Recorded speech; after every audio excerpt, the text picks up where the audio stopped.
ওর দাদান আর দিম্মা ওকে নিয়ে যে কী করবে কিছুই বুঝে উঠতে পারছে না। অনেকবার বললাম ওয়াকারটা দিও না, কিছুতেই কথা শোনে না। আর ওর মাসিমণি তো হয়েছে ওকে দুষ্টুমি শেখানোর টিচার।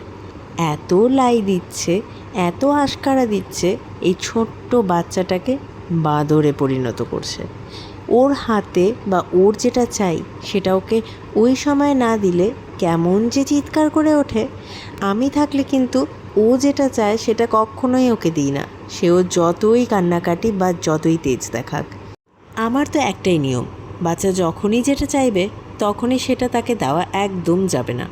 এটা যদি করতে পারো তাহলেই বাচ্চা ভালো তৈরি হবে, ভালো পথে যাবে।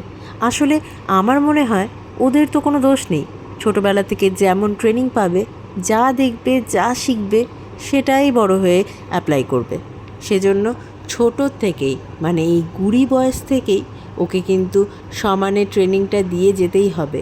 সে মনের মধ্যে পাথর রাখতে হোক অথবা নিজেকে অনেকটা শক্তপোক্ত করতে হোক।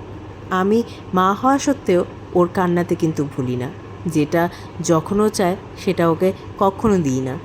এখন বাড়ির লোককে আরও একটু ভালোভাবে বোঝানোর সময় এসেছে। দেখছো দুষ্টুটা বল পড়ে যাওয়ার সাথে সাথে কেমন চোখের জল ফেলে দিচ্ছে। আর তার থেকেও বড় ব্যাপার কি বলো তো, এখনও যা দেখছে সেটাই কপি করার চেষ্টা করছে।